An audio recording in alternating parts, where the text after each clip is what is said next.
You're watching the Retro Lube channel.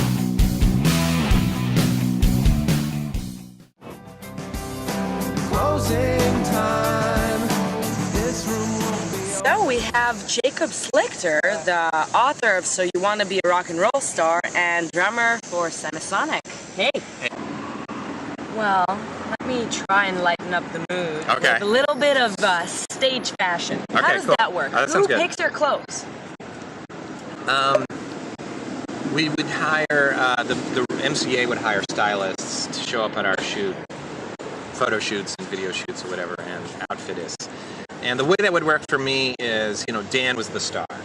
So they would spend all their time looking at Dan, and then I would just sort of look at what Dan had not claimed and see if that looked okay on me. And the stylist would sort of be off looking at Dan, and I'd say, hey, how does this look? And they go, oh yeah, great. Dan, anyway, I'm thinking more of the leather coat for you. So, you have to sort of be ready for that as the drummer. Any animosity? None at all. None at all. Dan split all the songwriting royalties with us 3 ways. To this day, I get whatever check he gets in the mail, he basically snips it into thirds and sends 1/3 to me and 1/3 Then the check's useless. Well, I'm speaking metaphorically.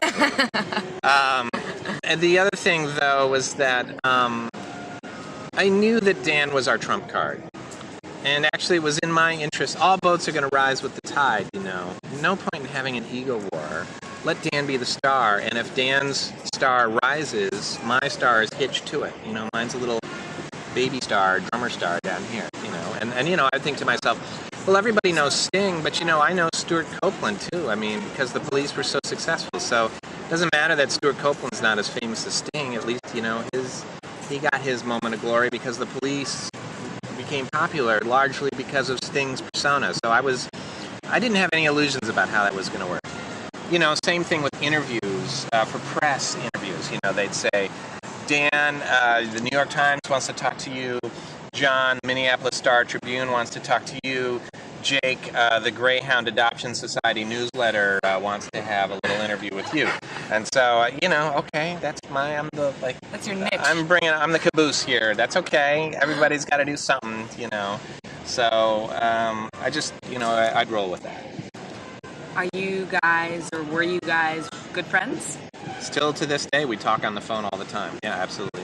We talk about making another record at some point. And, John and I played on Dan's solo record.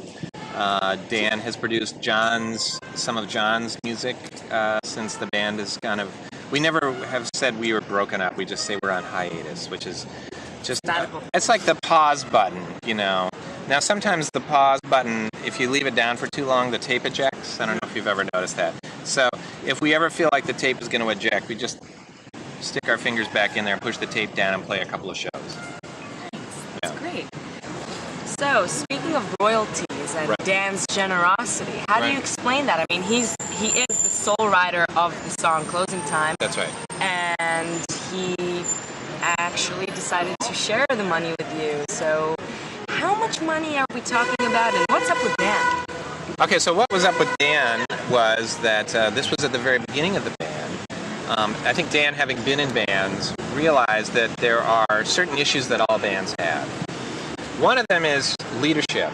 I think a lot of bands try to be democracies, but if one guy is really the main songwriter and the singer, democracy is really not the best model for that band. And what Dan proposed was, listen, we'll split all the royalties 3 ways.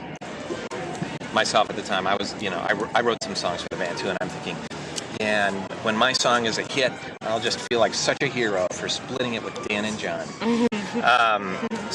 But we agreed to that. We agreed, okay, if Dan will be the leader of the band. That was Dan's proposal. Let me be the leader. Let me provide the artistic vision.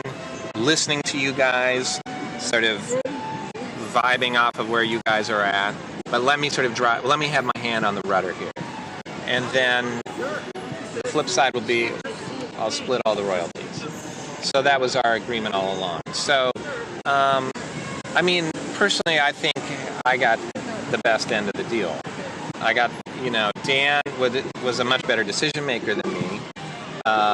I think making all those decisions would have driven me crazy. Because what it meant was Dan had to be on the phone with all the people who were yelling at him and freaking out constantly. I mean, it's just constant freak out on the phone. So he had to deal with all of that and write all of the songs. All I had to do was show up, play the drums, do string arrangements, play a few keyboard parts, and sort of say, I think this one's better than that one, and, you know, put in my 2 cents.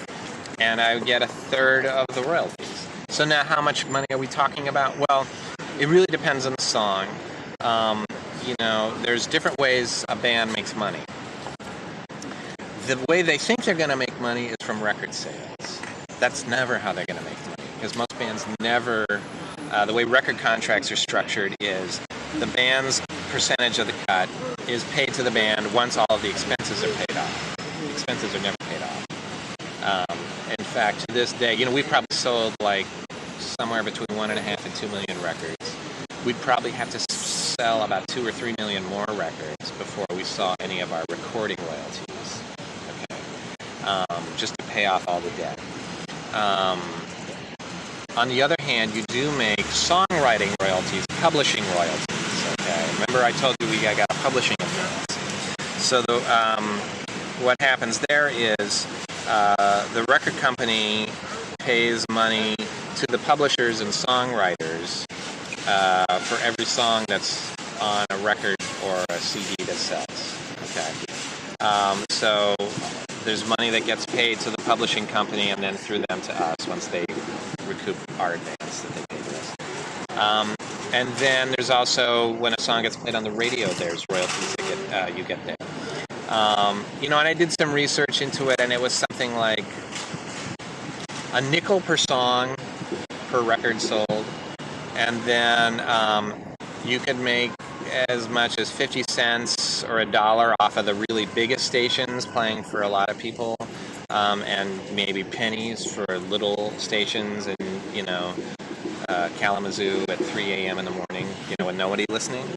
So, you know, but then you would get 9 months after the quarter comes to a close for any particular quarter of the year, you get your check for how many, for the songwriting royalties of that period.